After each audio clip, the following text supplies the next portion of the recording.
அனைவருக்கும் வணக்கம். என்னுடைய முந்தைய பதிவில் வந்த வீடியோக்களுக்கு நீங்கள் கொடுக்குற ஆதரவுக்கு ரொம்ப நன்றி. இந்த பதிவில் பார்த்தீங்கன்னா, நம்ம அந்த யோகங்களின் வரிசையில் ஒரு முக்கியமான யோகம் ஒன்று, தர்ம கர்மாதிபதி யோகம் அப்படின்னு பேர். இதுவும் ஒரு மிக முக்கியமான சக்தி வாய்ந்த யோகம். இந்த யோகம் நிறைய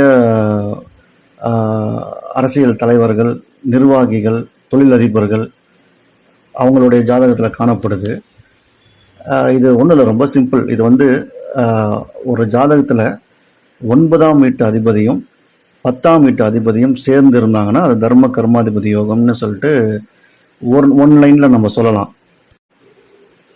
இது அப்படி பார்த்தா முதல்ல நம்ம தர்மம் அப்படின்னா என்ன அப்படின்னு பார்த்தீங்கன்னா, இது பூர்வ புண்ணியம், அதிர்ஷ்டம், குருவினுடைய அருள், ஆன்மீகம், நல்லொழுக்கம், இதை குறிக்குது. ஒருத்தருடைய வாழ்க்கையில் தெய்வ அருள் எவ்வளோ உள்ளது அப்படின்றத இந்த 9ஆம் வீடு காமிக்கும். அதுதான் தர்மஸ்தானம் அப்படின்னு நம்ம சொல்கிறோம். அதே மாதிரி இந்த 10ஆம் வீடு கர்மஸ்தானம் அப்படின்னு சொல்லுவாங்க. உங்களுக்கு கேள்விப்பட்டிருப்பீங்க. இது தொழில், பதவி, பொறுப்பு, அதிகாரம், சமூகத்தில் நம்ம செய்கிற செயல்கள், இது எல்லாத்தையும் குறிக்கும். அதாவது உலகத்தில் நம்ம எப்படி செயல்படுறோம், என்ன சாதித்தோம் என்பதை பற்றி இந்த ஸ்தானம் நம்ம எடுத்து காமிக்கும். இவ்வளவு 2 சக்தி வாய்ந்த ஸ்தானாதிபதிகள் இணையும் போது, அதாவது தர்மமும் கர்மமும் ஒன்றாக இணைஞ்சால் அது எவ்வளோ சக்தியாக மாறும். ஸோ அதற்கான பதில் தான் இந்த தர்ம கர்மாதிபதி யோகம் அப்படின்னு சொல்கிறது. இது பார்த்திங்கன்னா, ஒரு ஜாதகத்தில் 9ஆம் வீட்டு அதிபதியும் 10ஆம் வீட்டு அதிபதியும் ஒன்றா சேர்ந்துருந்தாலும் சரி, இல்லை ஒருவரை சத்தமாகவோ இல்லை விசேஷ பார்வையாகவோ பார்த்துக்கிட்டாலும் சரி, இல்லை பரிவர்த்தனையாகி இடம் மாற்றம் அமர்ந்து இருந்தாலும் சரி, இந்த யோகம் ஏற்படும். இதில் இன்னும் சிறப்பாக கேந்திர திரிகோணத்தில் இருந்தால் இன்னும் சிறப்பாக அது செயல்படும். இந்த யோகம் இருக்கிறவங்க வாழ்க்கையில் பார்த்திங்கன்னா ஒரு விசேஷமான ஒரு அம்சம் இருக்கும். என்னென்னா, அவங்க செய்யும் முயற்சிக்கு எப்பயுமே துணை இருந்துக்கிட்டே இருப்பாங்க, இல்லைன்னா அதிர்ஷ்டம் துணை இருந்துக்கிட்டே இருக்கும். அவங்க உழைக்கும் பொழுது ஏதாவது ஒரு விதத்தில் தெய்வ அருள் அவங்களுக்கு கிடைச்சிக்கிட்டே இருக்கும். அதை தான் நம்ம அதிர்ஷ்டம்னு சொல்கிறோம். ஆன்மீகத்தில் இருக்கிறவங்க தெய்வ அருள் அப்படின்னு சொல்லுவாங்க. இந்த யோகம் இருக்கிறவங்களுடைய லைஃப்பில் பார்த்திங்கன்னா திடீர்னு பதவி உயர்வு கிடைக்கும். சமுதாயத்தில் மிகப்பெரிய மரியாதை பெறுவாங்க. தலைமை பண்புகள் அதாவது அவங்கள்ட்ட இருக்கும். தலைமை பொறுப்புகளும் அவங்கள்ட்ட தேடி வரும்.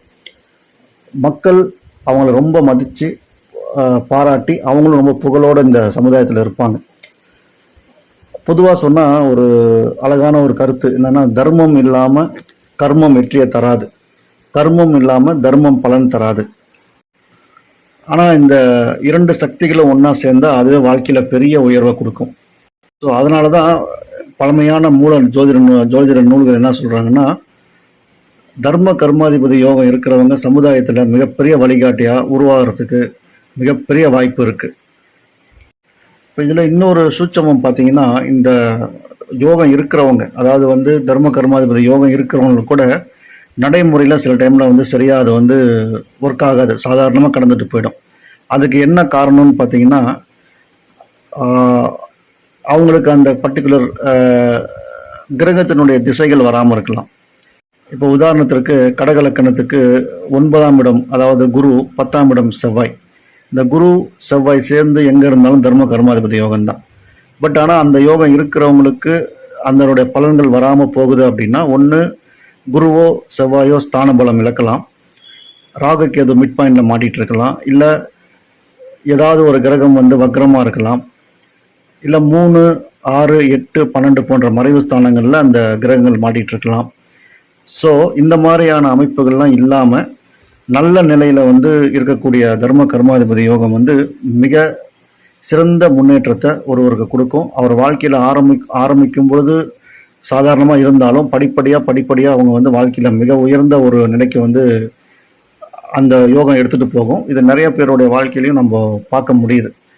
ஸோ இது நிறைவாக நம்ம சொல்லணுன்னா, தர்ம கர்மாதிபதி யோகம் அப்படின்றது ஒரு நல்லொழுக்கமும் தர்மமும் முயற்சி, அதாவது கர்மமும் ஒன்றாக சேர்ந்தால் வாழ்க்கையில் வெற்றியும் உயர்வும் நிச்சயம் அப்படின்றதே அதனுடைய அடிப்படை கருத்து. நன்றிங்க.